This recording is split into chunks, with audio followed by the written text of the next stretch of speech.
My experience has been that my mistakes led to the best things in my life.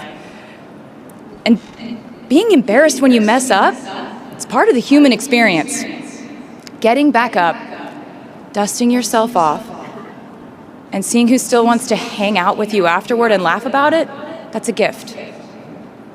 The times I was told no, or wasn't included, wasn't chosen, didn't win, didn't make the cut, looking back, it really feels like those moments were as important, if not more crucial, than the moments I was told yes.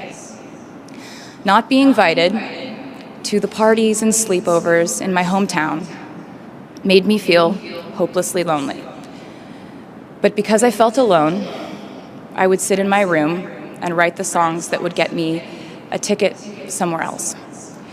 Having label executives in Nashville tell me that only 35-year-old housewives listen to country music, and there was no place for a 13-year-old on their roster, made me cry in the car on the way home.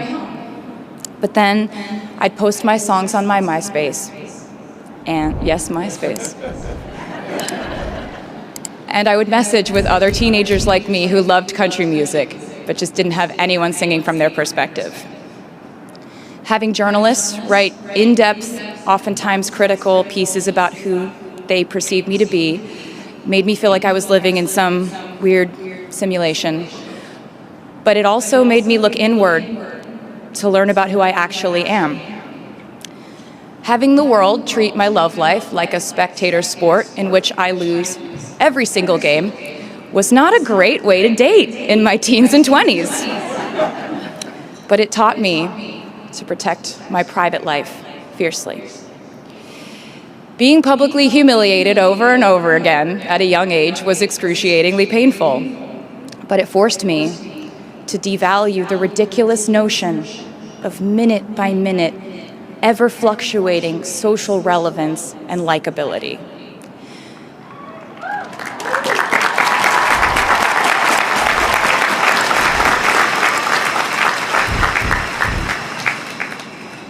Getting canceled on the internet and nearly losing my career gave me an excellent knowledge of all the types of wine.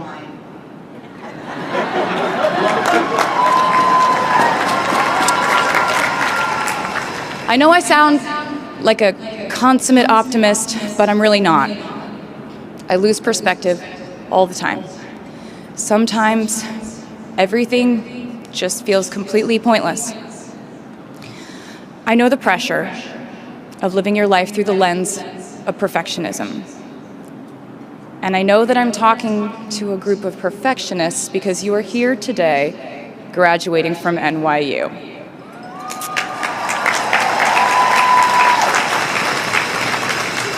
So this might be hard for you to hear.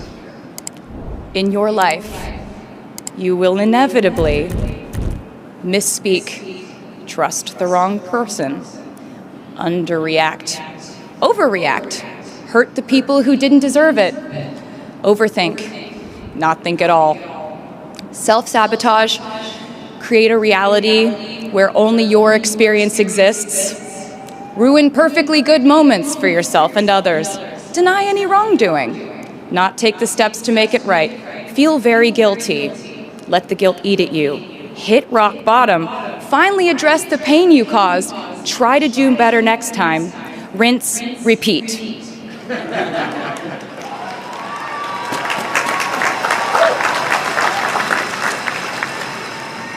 And I'm not gonna lie, these mistakes will cause you to lose things. I'm trying to tell you that losing things doesn't just mean losing. A lot of the time, when we lose things, we gain things too. Now you leave the structure and framework of school and chart your own path. Every choice you make leads to the next choice, which leads to the next, and I know it's hard to know which path to take. There will be times in life where you need to stand up for yourself. Times when the right thing is actually to back down and apologize. Times when the right thing is to fight. Times when the right thing is to turn and run.